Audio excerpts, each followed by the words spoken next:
So our third speaker is Raoul Mallart. After a PhD in physics, Raoul joined Philips Research. He took on several positions there.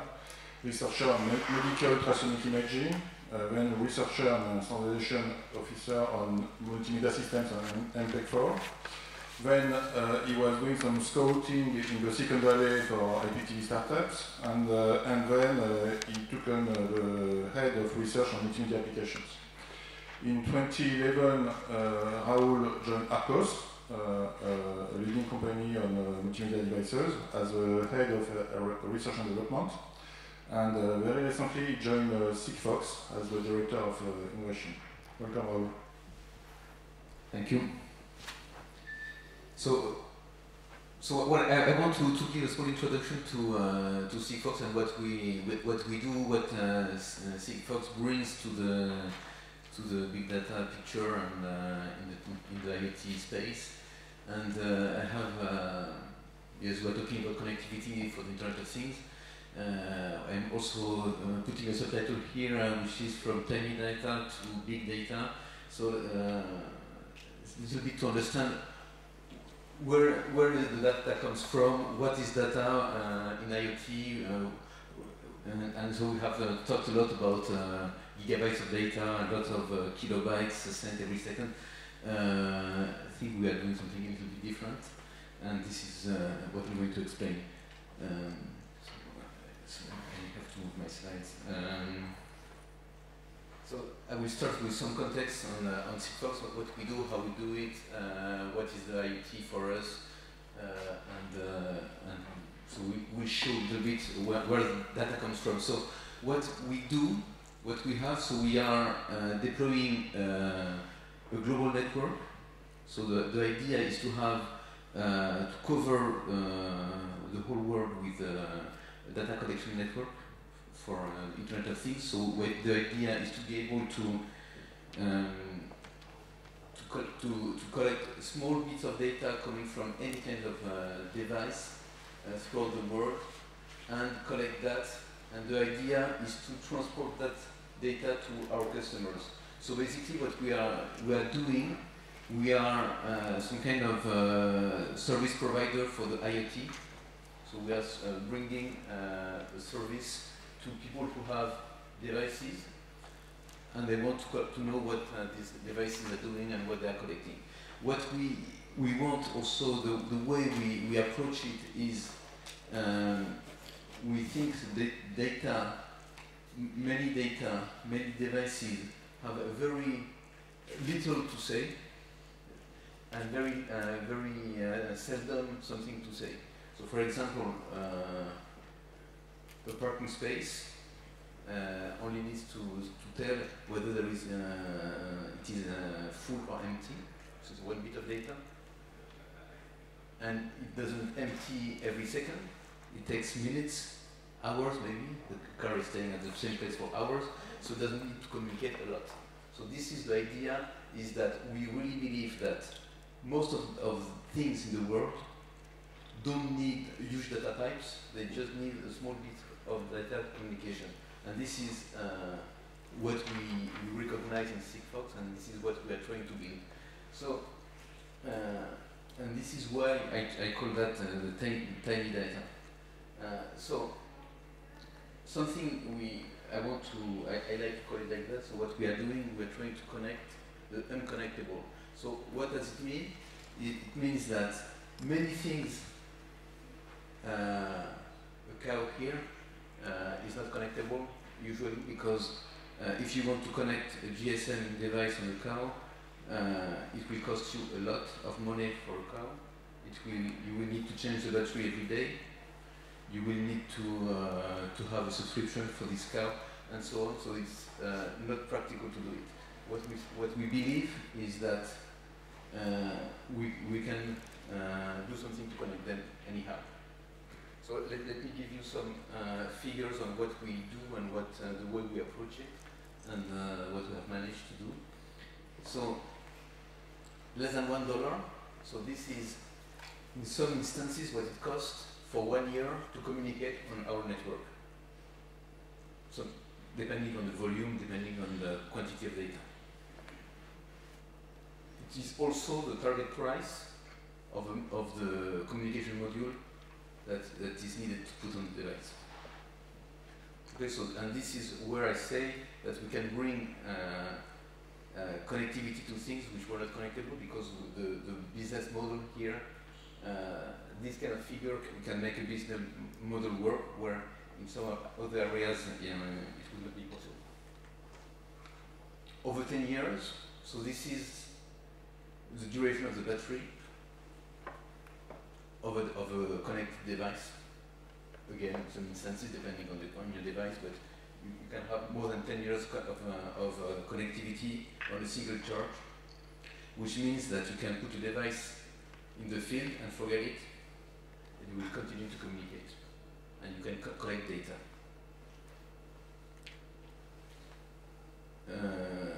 1,300 base stations.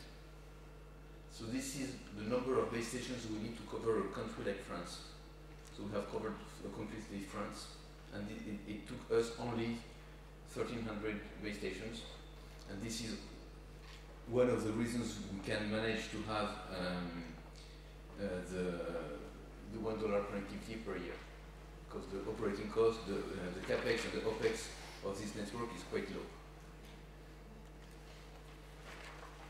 0 to 12 bytes. This is the size of the payload that we transmit. So we are not talking about megabytes, kilobytes, or hundreds of bytes. It's between 0, maybe actually it's not 0, it's 1 bit. It's 0, 1 over 8. And 12 bytes is the maximum data that we transmit in a given message. Okay?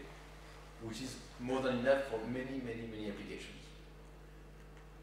And 1 to 140, this is the number of messages the device is allowed to send in one day. Okay, so these are the figures. So you see between this and that, you have between 1 bit per day to 12 times 140, which is about 2,000 bytes of data per day. Okay? So where is the big data then? So that's the question. So I will explain a little bit how all the system works, so that we can see where the data comes from and where we can get more data than just this tiny amount of data that I'm talking about. So again, I put this this picture of the network, so the object, the base stations, the customers' information system, and some cloud. So what we have an operated network, so it's like a GSM network. So we operate this network with partners,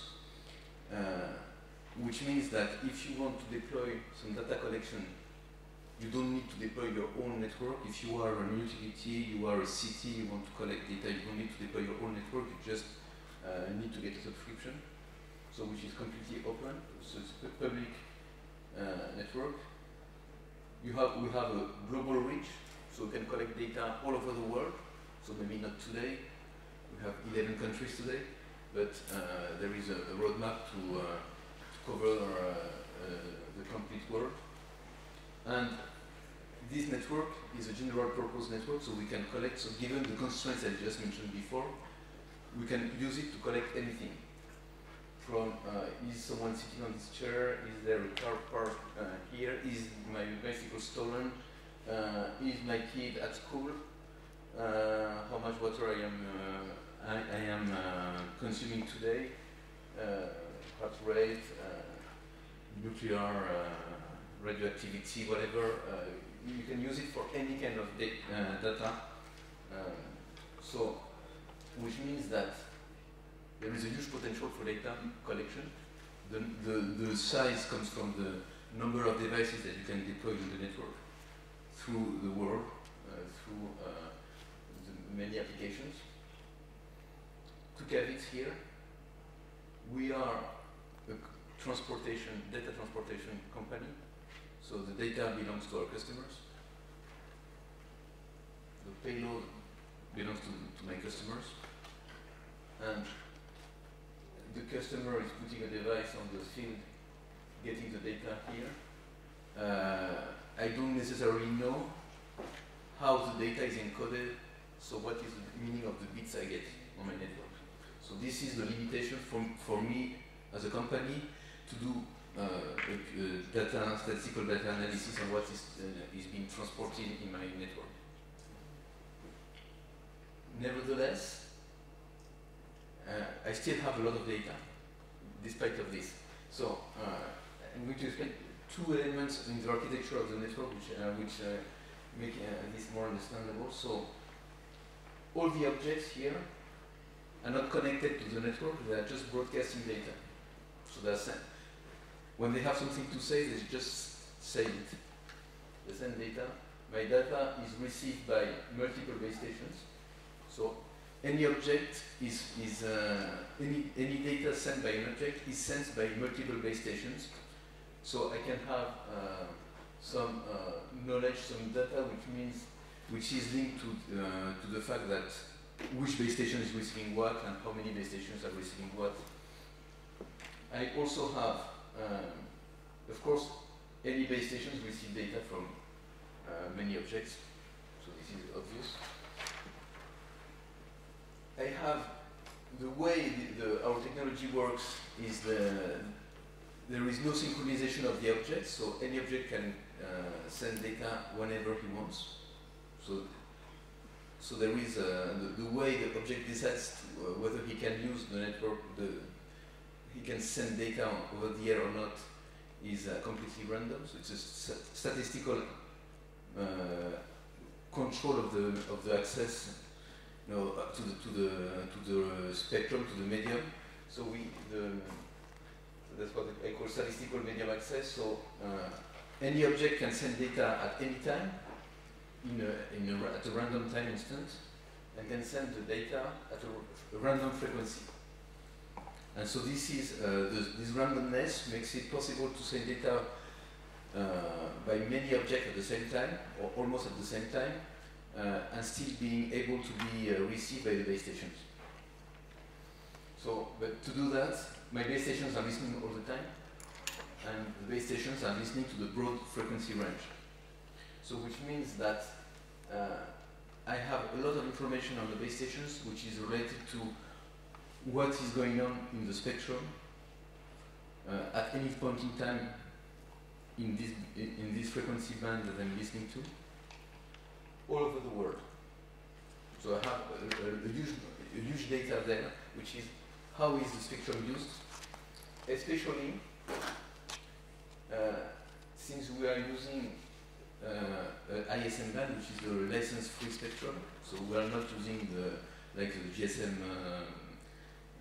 GSM communication, the telcos who have bought some spectrum.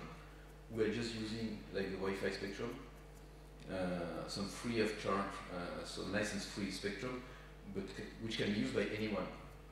So it is a shared spectrum across many companies. Anyone can use it. And also one limit of this is that we are not able to do a full duplex communication. So when a base station is listening, the base station cannot talk, and vice versa, when the base station is talking, cannot listen. So there are some limitations in this, and we'll see how this how we can use that.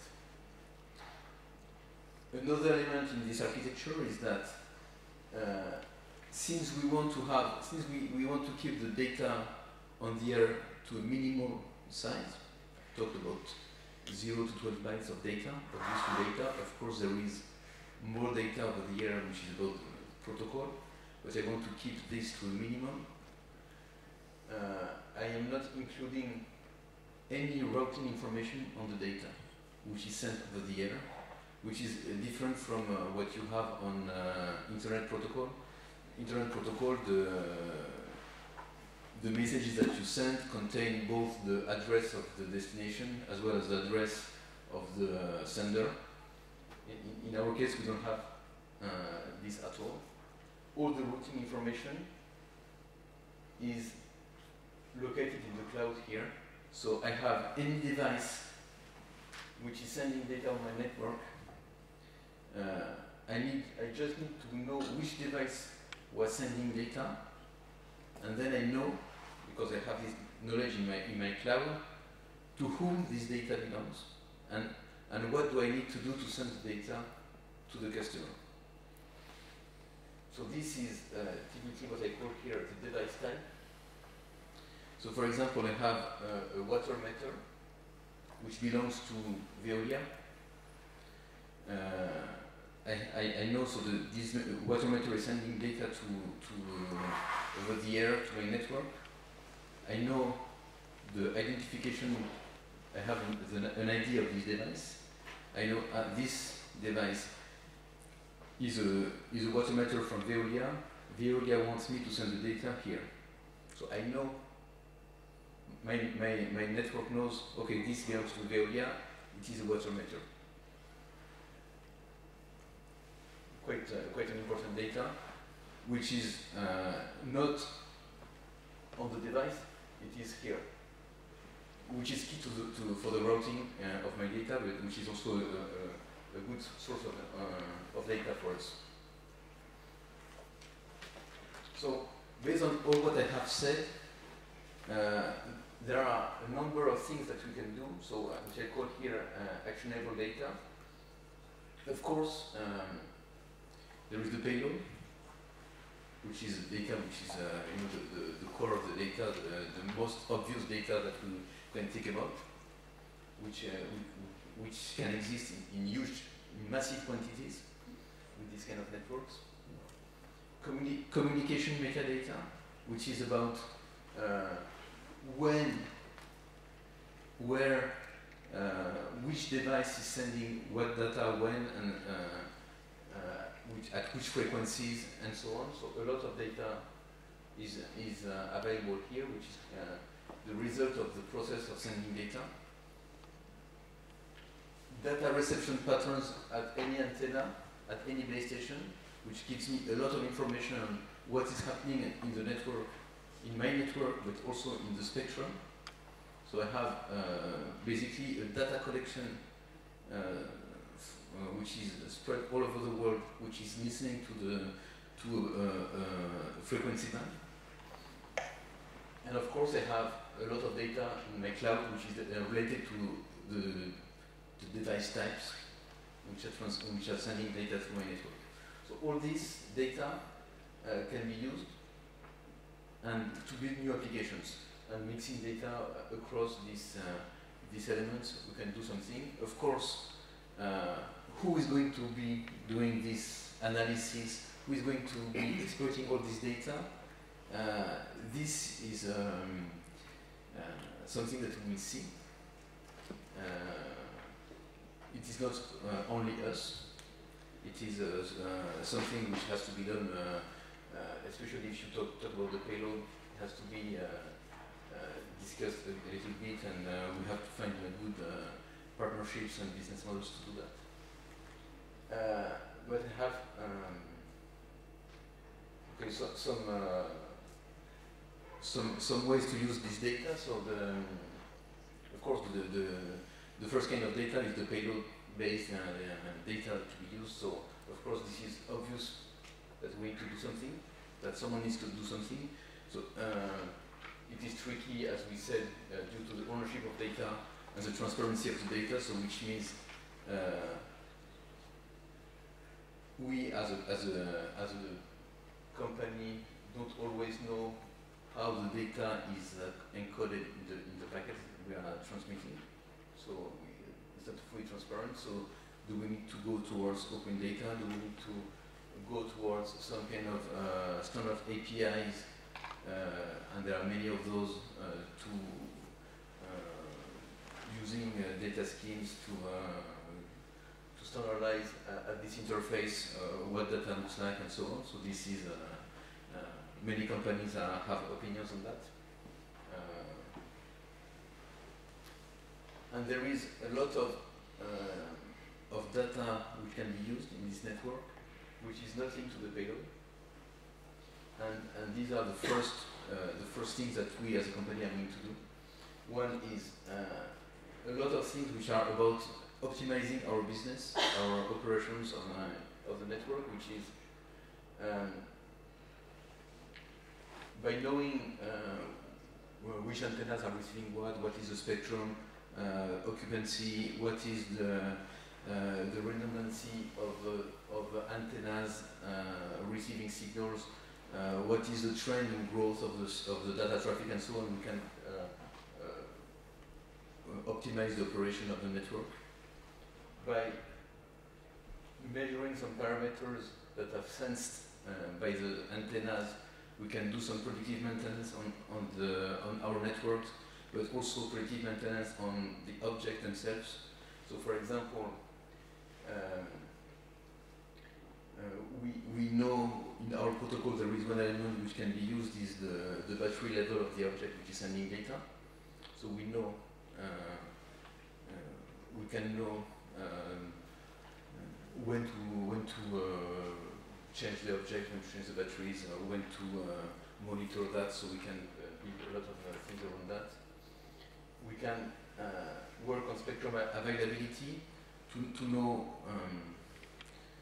We could use our network to monitor to do like a weather forecast, but for the spectrum, and so we have a better tool than in France, ARCEP, to do that, to monitor the networks, and we can also optimize our network to simulate a full duplex behavior. And this is a kind of tricky element. So as I mentioned before, the base station cannot talk when it is listening, but multiple base stations are in range of a given object. So by having a proper synchronization of all the base stations and knowing when base stations are likely to receive a message from an object, we can control exactly which station can talk and when. And therefore we can simulate the full duplex behavior of the network. So this is a quite interesting big data problem. We can bring new services. So the first one, which is the most obvious one, is network-based geolocation. So the idea is, for example, if I take this an application for bicycle. So we have one partner who has anti-theft application for bicycles or for cars. Based on the GPS. The GPS brings cost and brings energy consumption, so you want to eliminate that. By knowing the location of many objects on the network and correlating with the patterns of the received signals on the base stations, we can do some machine learning to get the precise location of each object without having the need for a GPS. With a pure network-based geolocation without changing at all the transmission patterns of the objects, and therefore without any impact on battery consumption of the objects. So this is a key element which is we are experimenting at this moment. We can do geomarketing. As you remember, we know on the network what are the objects which are subscribed to the network. We know when they are sending information. We know where this information is received, so we know where they are. So if a given car brand has equipped all his cars with a Sigfox transmitter, we could know where all these cars are bought. So what is the geographical distribution of buyers of BMW, for example. So this kind of information can be deduced from all this data. Environment sensing, so this is also a key element. By studying the evolution of what we receive on the antennas, we can detect changes in the environment around the antennas and understand what has changed there and what is new. So and get some new data over there. So many things can be done. So just as a last comment, so as a concluding slide, so what we have built and what we are building is a tool to gather massively data on the world. We need to complete the deployment worldwide. We have already covered many countries. We have a very cost-effective way of gathering data. We are enabling many business models. So we need to start using this network to send more data, to deploy more products which are generating data, and why not encourage some open data initiatives to use this to gather and to share a lot of data. So this is a little bit where we're going.